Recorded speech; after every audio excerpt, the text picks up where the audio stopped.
Good evening. Thank you for introducing me, Vice President Presley, and for the invitation to be with you here as part of the Nache book series this evening. I gave a presentation to the sociology department at Boston College more than a decade ago, and I am very grateful to Professor Charlene Hess-Biber for her generous memory and any recommendation of me she may have offered. I grew up in Concord, Massachusetts. I was married in Cambridge, Massachusetts. My son was born in Beverly, Massachusetts. We formalized his adoption in Salem, Massachusetts, and my parents still live in this area, so it's always a pleasure to return to Boston. I find myself singing along as the plane comes in. I love that muddy water. Boston, she's my home. Okay, that's all the singing that I'm going to do. I'm going to talk a bit about the research for the book I've written, Acting Black. It's about African Americans on college campuses, but it's also about race and identity. Understanding the organizations that we live and work in as organizations, and understanding some of the things that drive ourselves and others contribute toward achieving greater justice. So I'm very pleased to be here, and I hope that my comments spark some lively questions and conversation. They said I had about 3 hours to talk. I'm only going to talk for about 45 minutes, and then I hope we can have a good exchange. Let me say a few words about the title of the book. When I speak about acting black and performing race, I am not interested in discussions of student performance and what many people refer to as the quote-unquote achievement gap. In fact, I consider the focus on the academic performance gap between white and black students to be a troubling distraction, encouraging a focus on the deficits of African American and Latino students in particular, rather than on their strengths. And there's a very interesting way that we can talk in the question and answer session afterwards about where Asian and Asian American students fit into this. Indeed, it also shifts the problem to helping those students to catch up rather than to the ways in which many predominantly white institutions need to change and will benefit from doing so. I use the term acting for at least 3 reasons. First, I want to introduce my readership to the work of a great 20th century sociologist, Erving Goffman, who used dramaturgy, the language of the theater, as his primary metaphor for describing individual social action. In his 1959 book, The Presentation of Self in Everyday Life, he argued that each of us performs or acts out our identity. Contemporary scholars have added to this insight. Not only do we perform our identities regularly, but our identities change over time.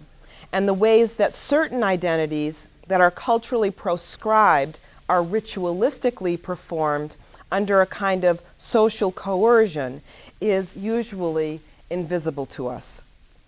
The second reason I use the phrase acting black in my title is because I'm in a bit of an exchange with the late, great John Ogbu, who posited that some black children were not succeeding in school because they did not want to be labeled acting white, or because they were opposing what they perceived to be white culture. For tens of thousands of black students each year, heading off to college is quite simply acting black. So it's an attempt to interrupt some of the stereotypical thinking that acting black is not being an intellectual or not being a musician or not taking something in life seriously, and in this case, academics. And the third reason I use the phrase acting is because I think it's useful to remember that all of us, in the spirit of Goffman, act out or perform our identities, racial or otherwise. So what I'm hoping is that people take away from the book some self-inquiry and self-reflection about all the different identities that describe your life and the ways in which you perform them or act them out. My book really has two parts. One focuses on the college experiences of African Americans, and the other part focuses on race as a social concept. Let me tell you a bit about the college aspect of my study, and then I'll say a few words about the race aspect. I was an undergraduate student at a small, mostly white, coeducational college in the Northeast, and I spent one semester at a small, almost entirely black women's college in the South. With the Acting Black research, I was trying to understand my own experiences during college, which was an emotionally draining one for me when it came to race issues. I also wanted to think in a critical and systematic way about the issues that had faced other black students on the post-civil rights era campus.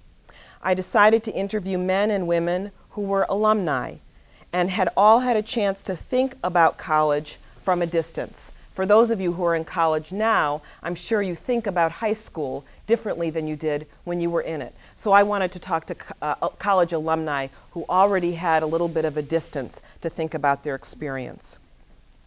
I wanted to explore informal inequality. That is to say, inequality that is not sanctioned by law, but is reflected in everyday living. Legal segregation is an example of formal inequality, for example. What were some of the differences happening on historically white campuses compared to traditionally black ones? The experiences of my respondents are now recent history, and so I'm hoping to hear from a few of you after I finish talking about any observations you have of Boston College campus life. I spoke with 60 men and women, half of whom attended Howard University, an historically black school, and half of whom attended Northwestern, a predominantly white university. I supplemented my findings with observations from my own teaching experiences since the late 1980s at 4 institutions. It's important to keep in mind that I only systematically interviewed persons that had attended these 2 schools, but in many ways, the schools function as archetypes. Let me summarize the major differences between the college experiences for the alumni that I interviewed.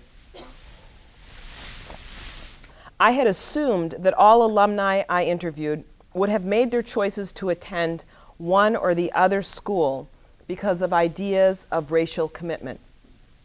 Among the individuals with which I spoke, that was not the case.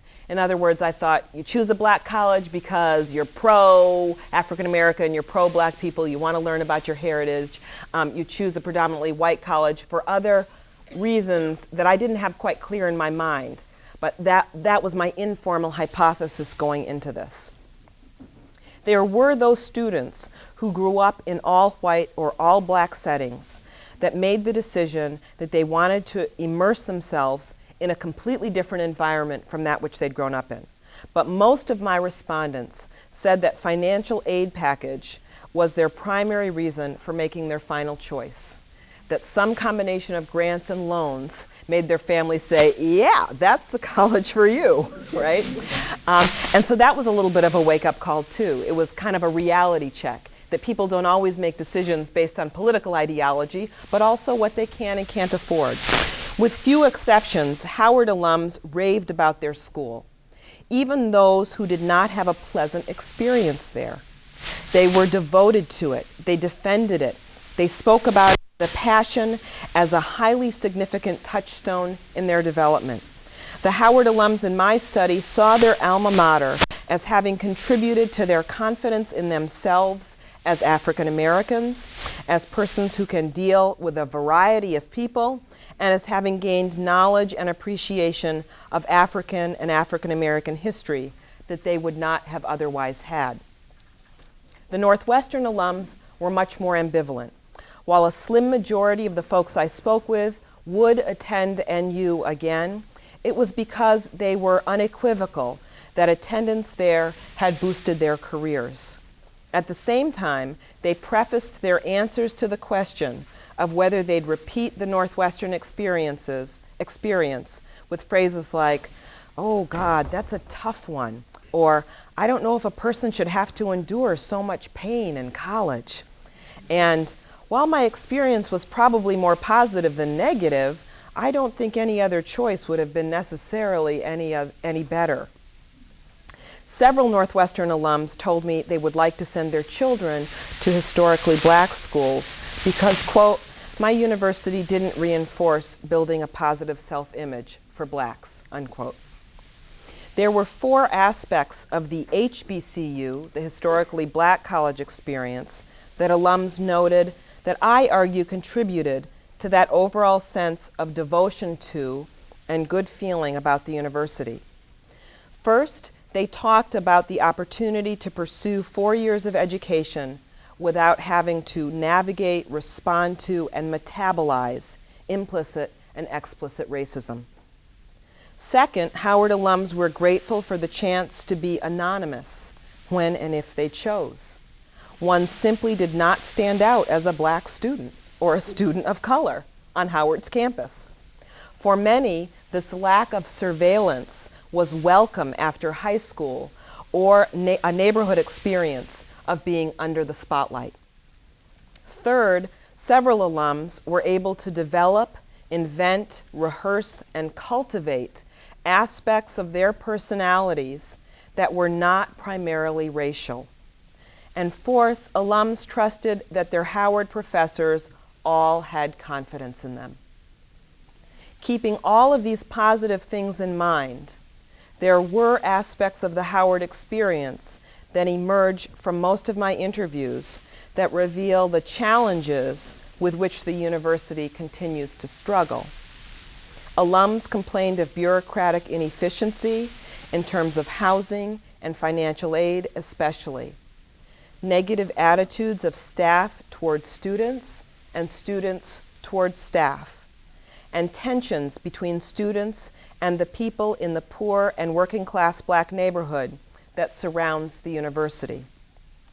There was also the recognition that some graduate schools and some employers did not appreciate their education because it came from an historically black university. But this was not a preoccupation among most of my interviewees, since Howard has high name recognition and a generally positive reputation. The experiences of the Northwestern or historically white university alums continues from that observation I made earlier regarding the ambivalence of repeating the college experience there. Northwestern alums told rambling narratives about social and academic experiences that they found confusing and alienating. Indeed, many of my interviews with Northwestern alums were meandering, did not answer the question directly, and as I said, were more rambling rather than clear, quick, concise answers. And I don't think that that was a function of talking to different groups of alumni. Both the Howard alums and the Northwestern alums were largely professionals.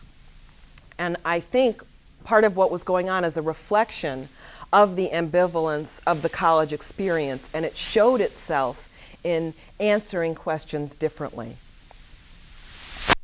Probably the most commonly expressed memory of the NU alums in my study is the perception that black and white students rarely mixed socially or academically. With few exceptions, alums celebrate the friendships they made in the black community on campus, but most were surprised at the racial homogeneity of social groups. And I say black and white because most of the people I talked with said there were very few Latino and Latina students and very few Asian and Asian American students.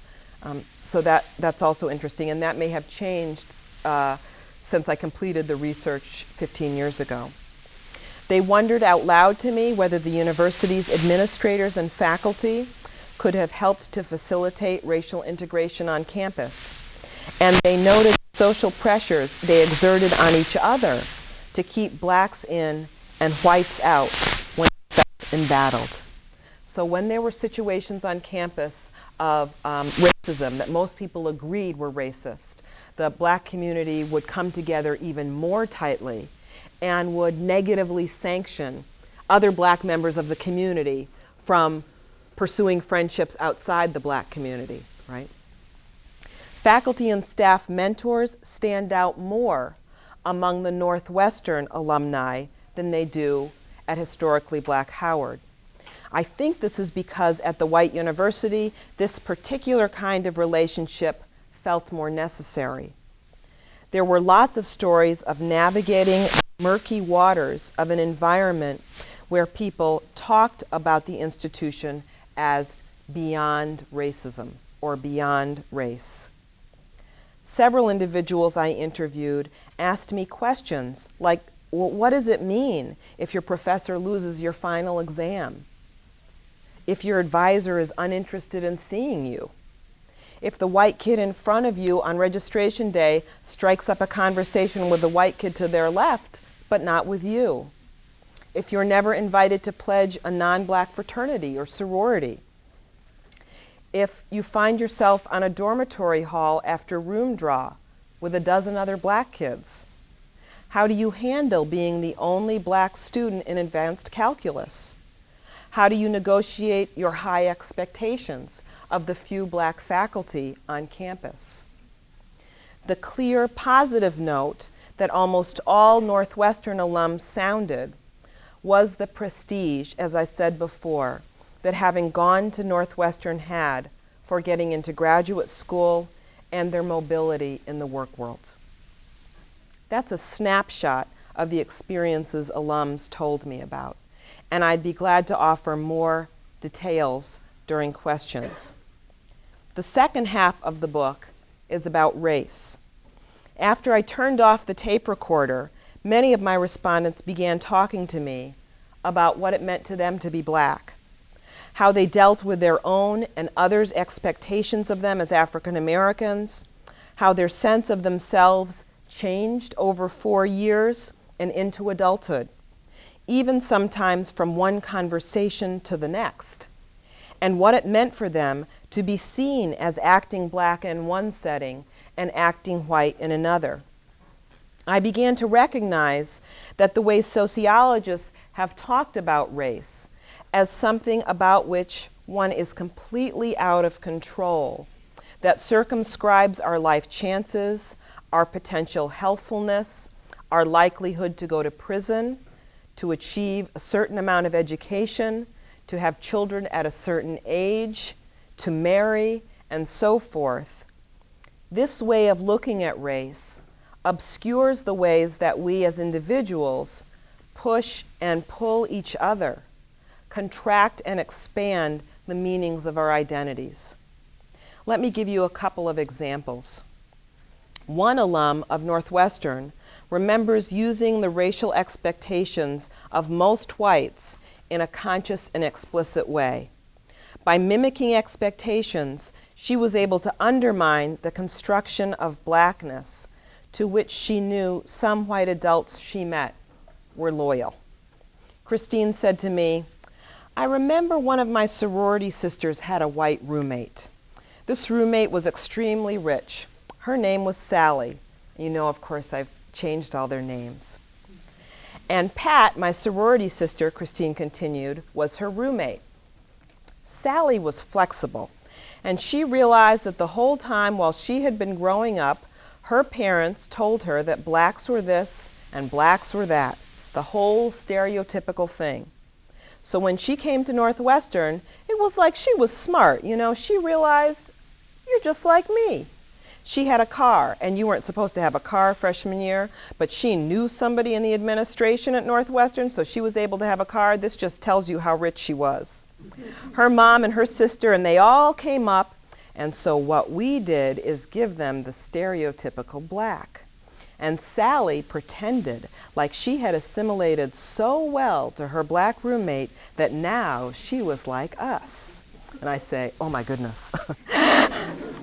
Christine continued, her parents ran out of the room, and then she said, oh my gosh, and we had to run after them, grab them, and bring them back. And then finally we became very good friends with her mom and dad, and we laugh about it to this day, unquote. This ability to play with stereotypes or to assume them for a specific purpose tells us about the malleability of race and racial stereotypes. Unlike passing, This is less about pretending to be something one is not, and more about pretending to be something one is thought to be. As Judith Butler has observed, parody is often subversive. Such subversive play with race is not necessarily aimed at simply making the dominant group seem foolish or feel humiliation at having been fooled. It can also be consciously aimed at subverting or contradicting directly stereotypical assumptions in order to ultimately assist dominant group members in confronting false stereotypes that they have had.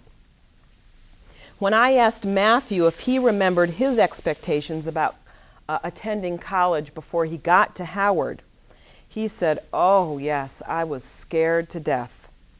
I was absolutely petrified. In high school, you grow up around all white people and none of them are going to Howard. In high school, my biggest problems came from black people because I was class president and they saw me as being too white.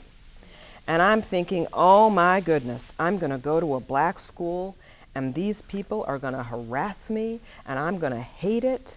And then I got there and the university, I don't know if you know this, is in a lower income area." I nodded. "I was petrified," he continued.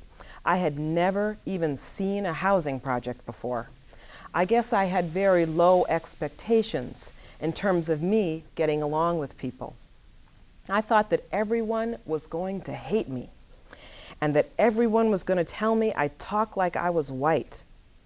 It was a lot easier than I thought it was going to be because I'd say probably about half of the students came from similar backgrounds to my own. I thought American Top 40 music was going to be laughed out of the dormitory. And you know, I'd walk down the hall and I'd hear black people listening to AC/DC. And I was like, oh, maybe I'm not that weird after all." Or, you know, some people would assume I was from California because of how I spoke.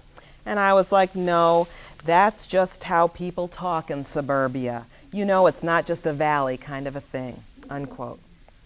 We learned several important things from Matthew in this memory.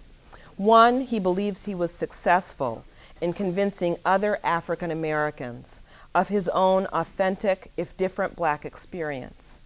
And two, he learned that some black people had even less stereotypically black tastes than his own. With these observations, he reveals how race is socially constructed, even at the level of individual interaction. Matthew shows us the anxiety that many blacks have about meeting the expectations of what it means to be authentically black. I should just stop for a minute and say, when I use the phrase socially constructed, I mean that there's a way in which certain concepts are agreed upon by members of society. Often they're agreed upon before we even get on the scene, right? But they are agreed upon by people, and then we enter into a particular role, and we're complicit in that agreement. We go along with it. What does it mean to be a good daughter? What does it mean to be somebody's brother? What does it mean to be somebody's parent? What does it mean to be black? What does it mean to be working class, right? So these are concepts that don't come down from heaven. They come down from society, from the group of people that were there before us. And that there's a way in which, in conversation with others, and it often takes a great deal of work, we can begin to change those social constructions since we're part of the social. Conscious that his background was not understood to be normative or average for African Americans, he neither had to change his behavior nor leave the setting, because the spectrum of what it meant to be black, at least at Howard, was broad enough to accommodate him. Let me go on to some of the implications from these findings, and then I'll wrap up in about 10 minutes. In the immediate 2 decades after the Civil Rights Act, Northwestern University appears to have done an excellent job of recruiting black students compared to many colleges and universities. That said, admission of students is not where any college's or university's responsibility ends. The black alumni with whom I spoke faced a wide range of legitimate problems, from premature attrition among fellow students to having very few non-black students as friends, clubmates, and study partners. Especially on a racially polarized campus, faculty and administrators must take responsibility for helping adolescent students of all colors to find arenas in which to connect. Such places of connection can include small group work in classrooms, assigned study partners, and appropriate promotion and support of multiracial clubs and activities. Furthermore, if universities continue to endorse sorority and fraternity life, which I hear they don't here at Boston College, they must also be diligent in promoting non-discriminatory organizations. The absence of connection with white students was not just a problem for black students on traditionally white campuses. Many alums of historically black colleges, too, especially those who grew up in segregated settings and completed their elementary and post-secondary education at all black schools, graduated from college without interacting with white people to any significant and sustained extent. As individuals who then joined a predominantly white graduate school or workforce, that lack of opportunity to interact with a range of people is noted by them as a difficulty in navigating this world. Unlike women's colleges, where most of the students have had previous experiences in which they interacted with boys and men in their families, neighborhoods, and schools, black students from segregated neighborhoods and schools have not necessarily had primary bonding experiences with whites or European Americans. Howard appears to have done a wonderful job of offering an inspirational setting for black students to pursue higher education without the fear or actuality of racial reprisal. At the same time, Howard and all HBCUs need to pursue explicitly a healthy percentage of non-black, especially white, students. Learning to deal more effectively with white students, as Howard appears to have done with a multiracial faculty, may have translatable consequences for helping the school to deal with class difference. Both class and race heterogeneity offer those students who have grown up in homogeneous settings the opportunity to learn from and with those unlike themselves, and ultimately allows students to be able to interact successfully with a wider range of people. Heterogeneity on campus can often translate into greater ease of relations with people off campus. The problems of strained relations between college and community mirror those within the campus community, and not just among students. As Ruth Seidel reminds us in her book, Battling Bias, racist behavior on college campuses is not limited to students. And I would add, the problem is not just racism. Most people recognize that universities must educate students about the institution's relationship with and responsibility to the surrounding community. What many of us do not recognize is that in order for such a relationship to be both respectful of the agency of those in contact with, in relationship to, financially dependent on the university, community members and organizations must be full partners, not treated as fortunate recipients of the university's largesse. Let me give you a concrete example of that. The place where I work has for a long time had a very active community service program, and many students at the college would go into the neighboring city of Chester, Pennsylvania, which is very poor and which is majority African American, and volunteer to help. And sometimes faculty and staff at the college would get involved, and we would volunteer to help so much. We would tell the organizations already operating in Chester just what they could do to help themselves. Needless to say, after a couple decades, this wasn't going over very well in Chester. And one of the things that the college recognized was that the adults in Chester, and sometimes the high school students in Chester, had a better idea of what would be best for Chester. And so they needed to be on the governing board of the community service organization at our college.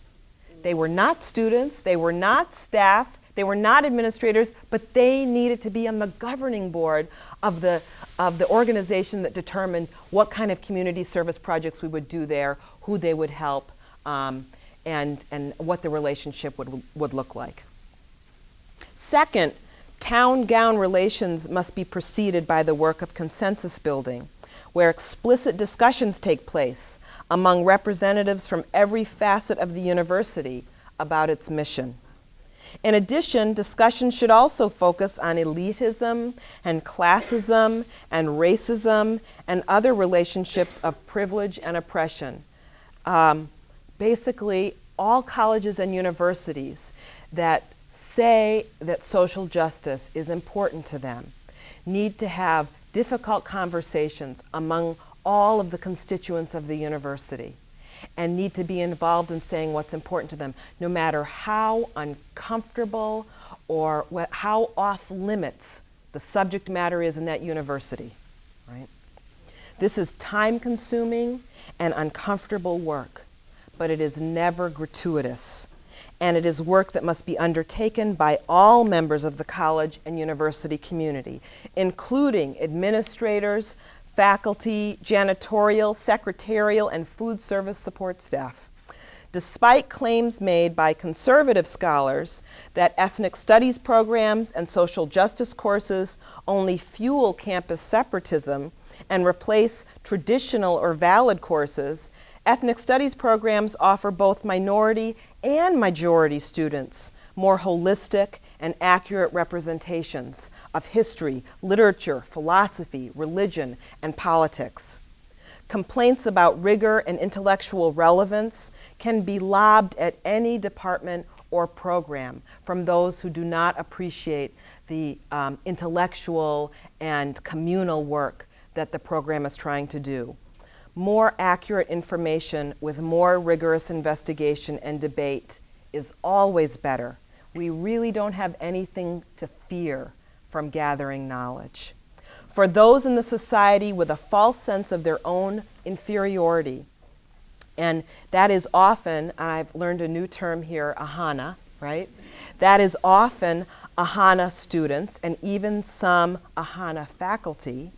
The opportunity to take and teach courses in these areas can be part of restoring a balanced and realistic sense of self. For those in the society who have a false sense of their own superiority, and that is often white and European American students, and even some white and European American faculty, the opportunity to take and teach courses in these areas can be part of restoring a balanced and realistic sense of self and the world. The surprise that African American alumni noted to me at discovering Black history, as well as the range of possibilities open to them, whether at the HBCU or the HWCU, testifies to the fact that many, if not most African Americans, still reach college age without an accurate sense of our past, present, or future when it comes to race. And I know that's not true. You know, if that's true of African American students, it's doubly, triply, quadruply true of other students.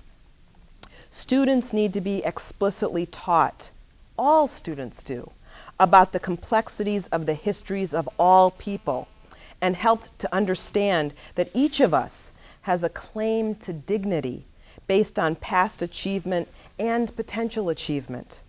For those who do not have a sense of themselves or others' humanity based on religious or humanistic conviction, school is likely to be the place where they will learn that each person is somebody. So that's a huge burden and a huge opportunity for schools at every level.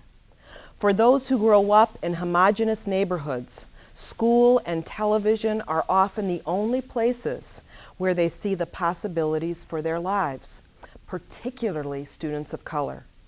This puts a heavy but crucial burden on schools of every racial composition, every religious composition, every gender composition, at every level from primary through graduate.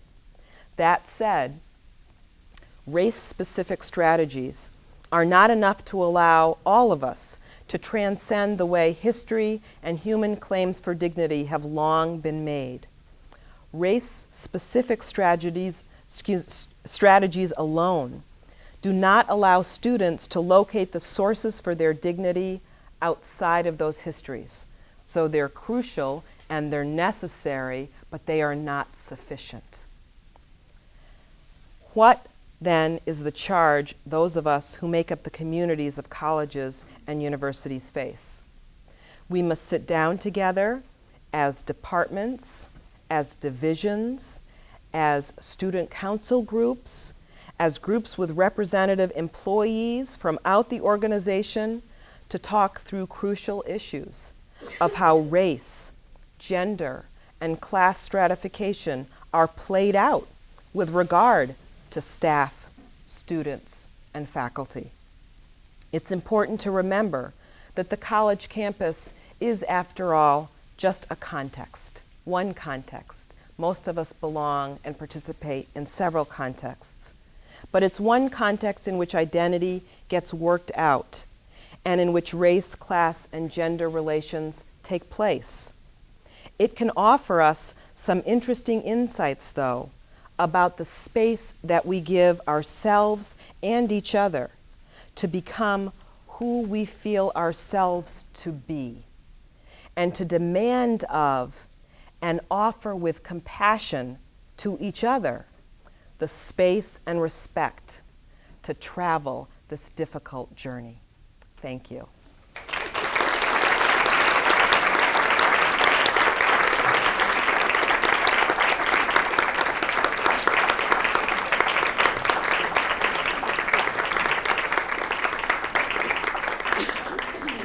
Thank you, thank you. Some of you may need to leave. I won't take it personally if you need to duck out. I heard that Tim Russert is next door.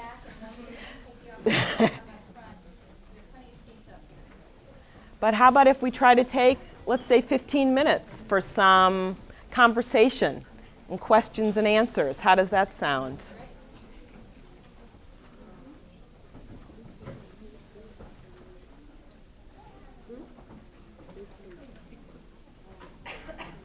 Yes. Do you think that black students, like, or Harvard students, carry the bulk of the responsibility to, like, stimulate dialogue in between, like, the campus community as a whole? Yes. The question was, do I think that a...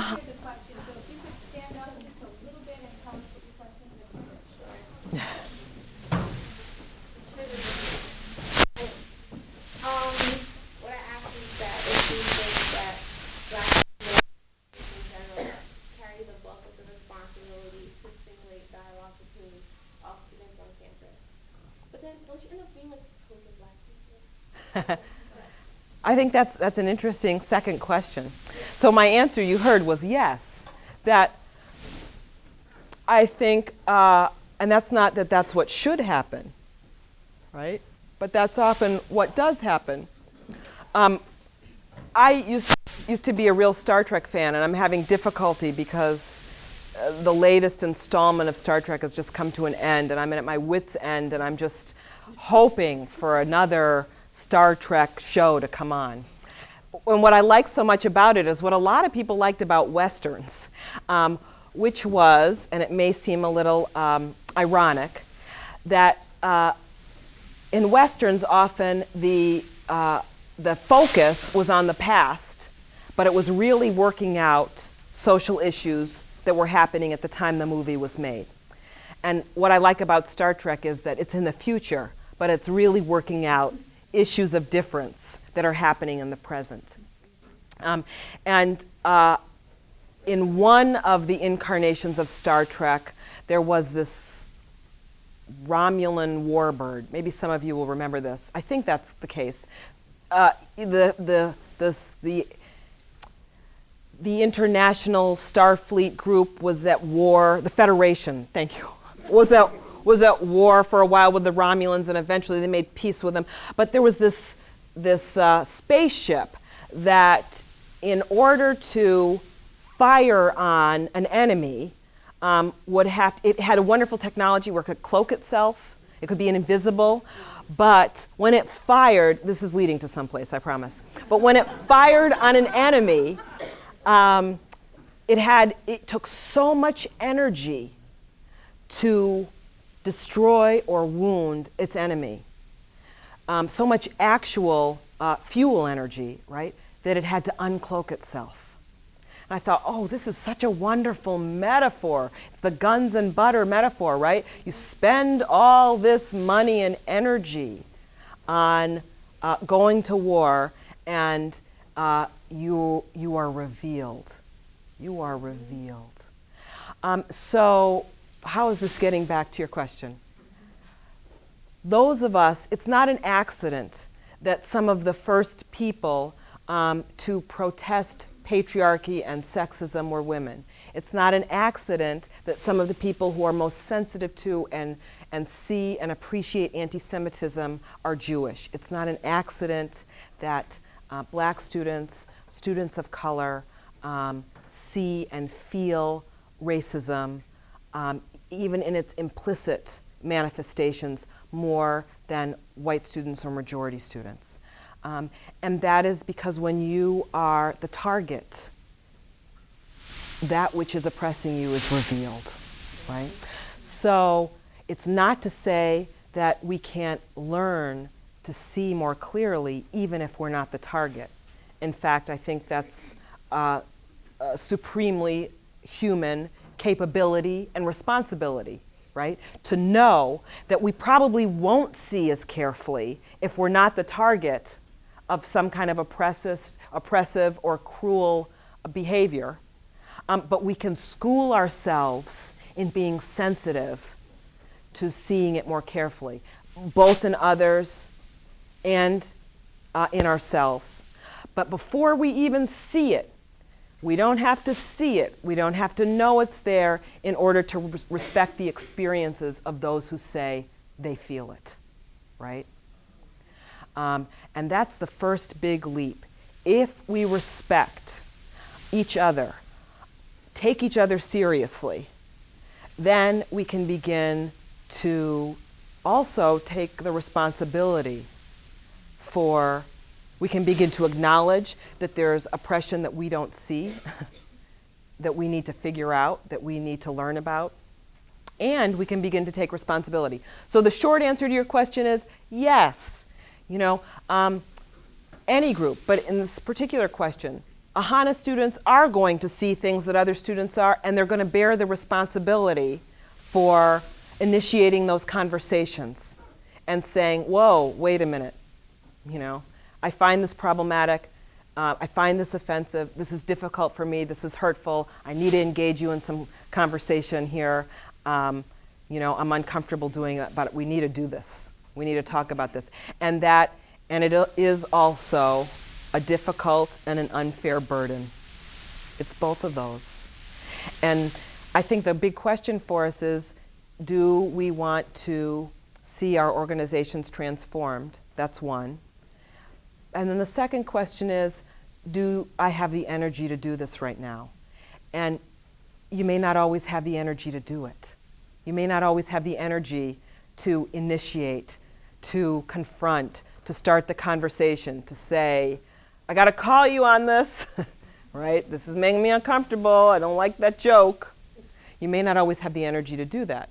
And so to also have some compassion for ourselves and really nurture our friendships with people who are not like us, so that I can go to my best buddy who's not African American, for example, and I can say, oh, Charlene, I am so angry and so hurt right now, and I do not have the energy to stand up to this.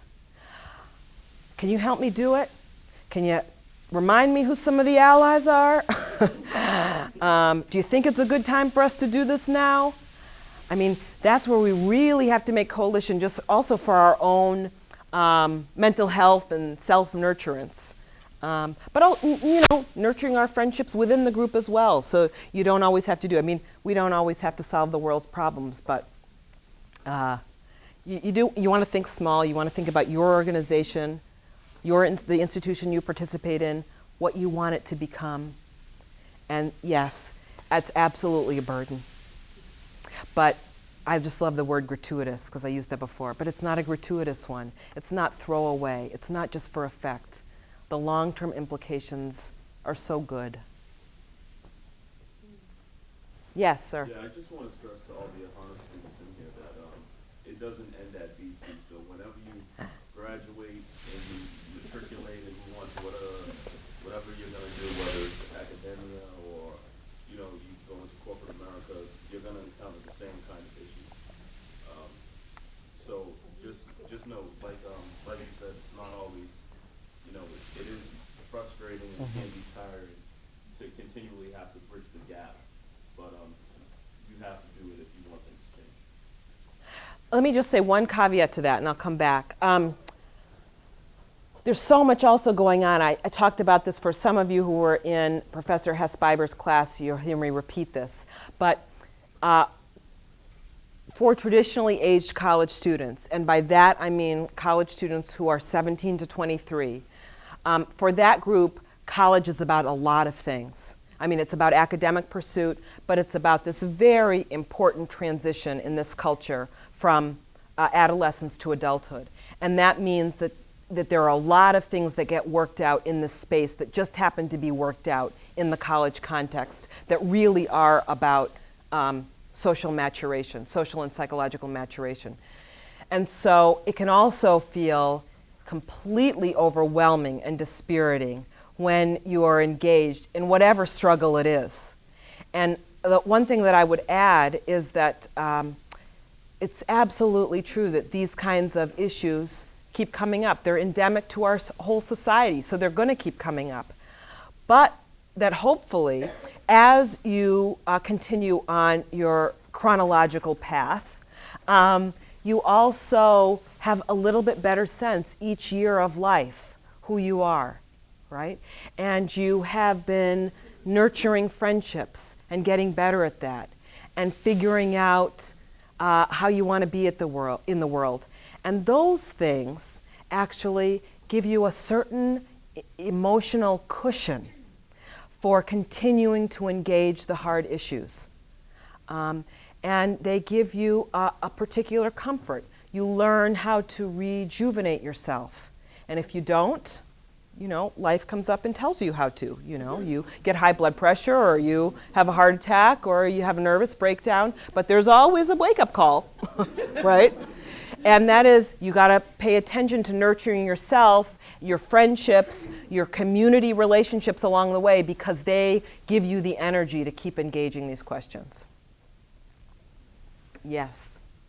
Many of the AHANA students, especially people in leadership positions, feel that it's not our responsibility to be the ones to educate these people because, we're at a top 40 school, there are classes available, and it's a statement that's purely out of lack of knowledge when somebody, comes out.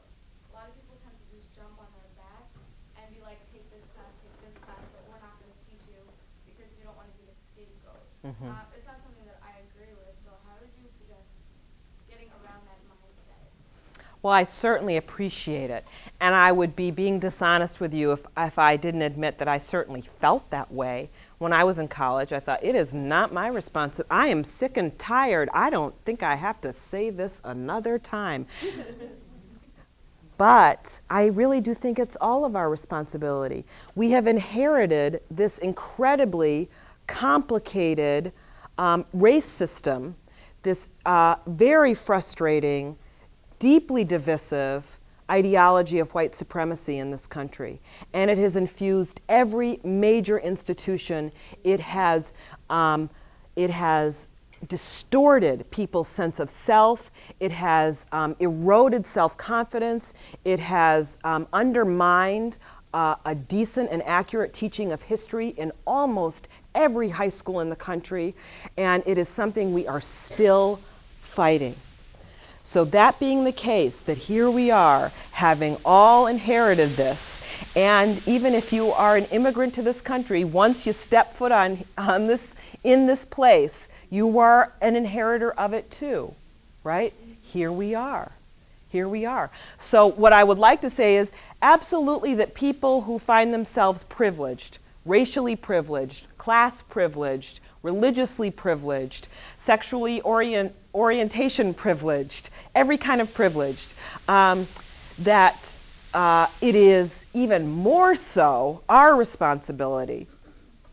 And I say our here because almost all of us have ways in which we're dominant and subdominant, right? So I'm subdominant as a woman in this society, in this culture, but I'm dominant as somebody who's Protestant. I am subdominant as African American, but I am dominant as somebody who's upper middle class, right? There are ways in which I'm dominant and subdominant, and I have to take responsibility for thinking about the transformation of the society. So I don't want to beat up on anybody who's feeling right now like I should not have to do this, but I would encourage you to think about the alternative, right? Yes. Do you think it's naive for the Ahana students who are at a school like BC or one of the top schools in the country that are predominantly white to just want to be seen and regarded as a capable student, not an Ahana student, or who don't want to feel isolated, so who don't want people to see them as that? Do I think it's naive? I appreciate the desire. I think everybody wants to be seen as who they want to be seen as, right? And that's a bigger issue for Ahana students in a predominantly white setting. It's a bigger issue for Ahana faculty and staff in a predominantly white setting, right? We all want to be seen for who we really are. And indeed, I think increasingly European American and white students, faculty, and staff worry about being seen as only white and not as a potential ally, or not as somebody who may identify with progressive values, or as somebody who could change, or as somebody who's worthy of friendship. So I don't think it's naive. But I think all of us should recognize that it's very human to see each other in categorical terms. Now, that said, you know, the categorical terms in which we see each other and how those are defined are very shaped by good things and bad things, by racial stereotypes and sex gender stereotypes, and by just the roles that we've seen men and women and people of different colors fulfilling. And the biggest, I think I mentioned this earlier today, but for most people who grow up in homogeneous, racially homogeneous and class homogeneous neighborhoods, their biggest window into how people who are different from them live and think and behave is television. And so it's very serious when television, it's not so serious that television is the primary way that people know each other, although I would certainly like to actually have people knowing each other. I wish there were many more truly multiracial neighborhoods, multiracial communities. But it's also why you need to go into business and banking, so that you can be there, you know, pushing your great big bank to make sure that it stops redlining. You know, I mean, it's why we need people at every level in every institution in the society. But I totally got off the subject. I don't even remember what I was talking about. What was I talking about? Oh, the naivete of, no, everybody wants to be seen. So no, is it naive to want to be seen? No, but do you think that just because this is one of the top, I don't know what you said, top 40 schools, top 10 schools in the country, that it's going to be more likely? There's no correlation between intelligence and lack of racism. Okay? I mean, that's quite true. There isn't. There isn't. What there is that the more people are educated and the more people, there is a correlation between a level of education and lack of prejudice. That's interesting to me. And the more experiences people have with people different from themselves, the lower their prejudice, the more accurate their understandings of other groups become. So that should be a huge impetus for a place as prestigious as BC to have as diverse as possible a student body, because you want students who are actually going to have an accurate understanding of the country, of the subcultures here, of the world.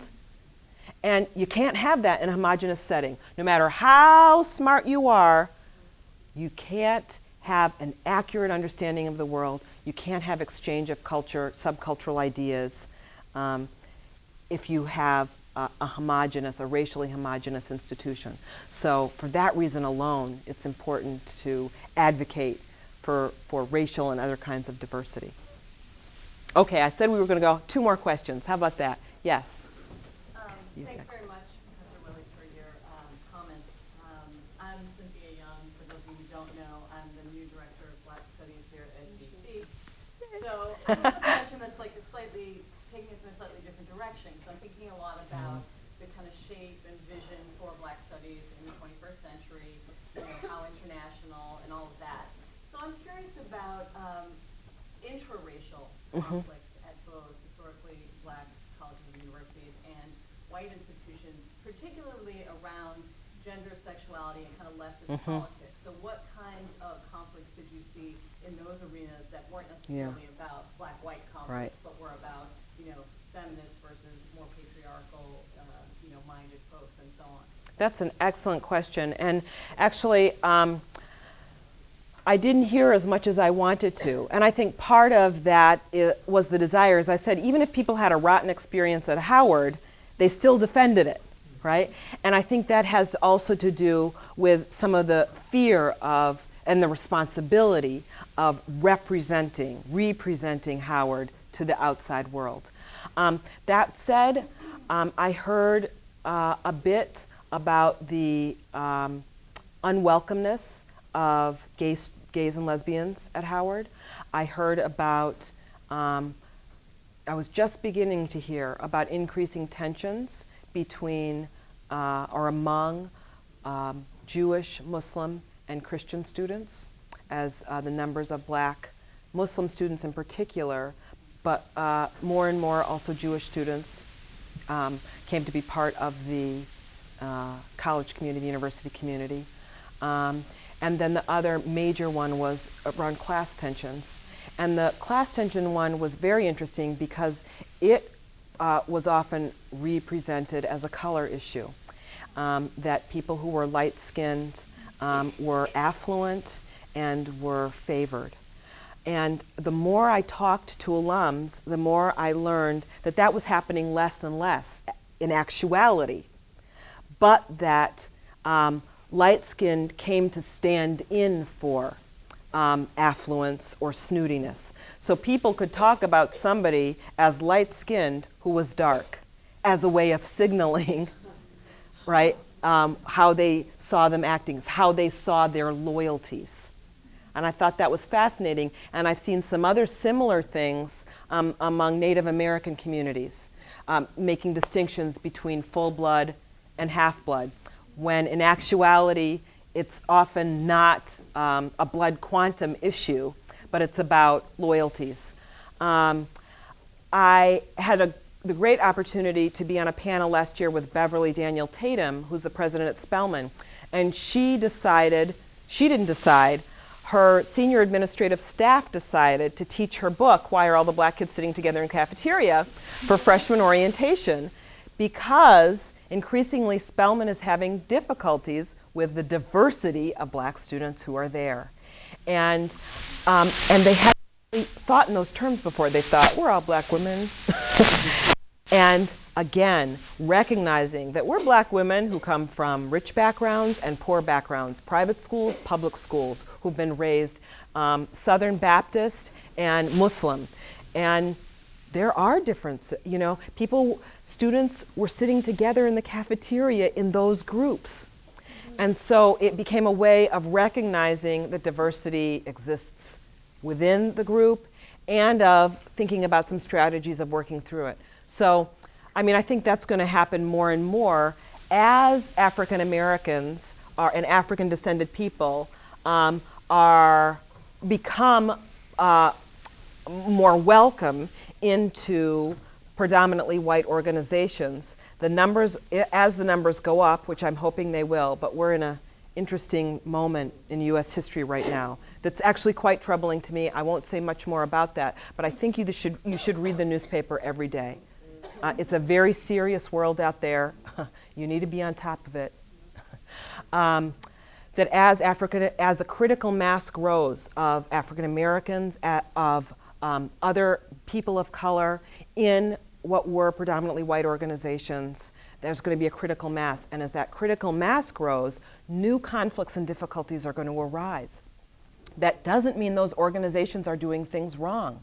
It means that when you have more people of color, there are going to be new conflicts, and that we have to work through those conflicts. And what we're really seeing is this first opportunity for some kind of genuine democratic exchange. There are more people at the table with more ideas and more backgrounds. There's new conflict. And that is challenging to work through and also very rewarding. So, one last question. Oh, was that you who had your hand up? Yeah. Yes. Okay. My question also takes us in a bit of a different direction. I'm a researcher at the Center for Youth and Communities at the Heller School at Brandeis. Okay. And I'm evaluating the GE College Bound program, which is a college access program that operates in communities that serve low-income and primarily minority students. And I was wondering if you have any recommendations for the school staff as to whether to steer the students to historically black colleges or traditionally white colleges, and your thoughts on that. I think it really depends on the student. That, you really have to, in the same way that, if you had your own child going off to college and you say, you know what, I just had such a great experience at University of Kansas, and, my time on the football team there was the highlight of my life. And your kid is a phenomenal artist who's gotten into the Rhode Island School of Design. You don't say, it's Kansas or bust. You say, look who you are. Look who you are. Where will you flourish? So I think that's really it. And what I want people to do is to not discount the black colleges, because I think they can offer something very special and particular. But like any group of colleges or universities, they have strengths, they have weaknesses, and it really is about looking at the student, listening to what their academic interests are, what their social needs are, whether they need to be in a predominantly black setting or a predominantly white one. I was saying to some students this afternoon that what you hope is that college will be a time where you are both comfortable and uncomfortable, right? You need to be in a certain amount of a comfort zone so that you can grow and so that you can actually take some risks to move out of your comfort zone and push yourself. And you may find that at the end of college, this has been so comfortable, I need to do something very uncomfortable for myself because I haven't grown enough. Or it may be that you say, I lost 30 pounds in college, that was so uncomfortable. I have to go find myself someplace to be for a while that's going to nurture some parts of myself that I didn't get while I was in college. So I think it's really you have to look at the student. Thank you all so much for your time tonight.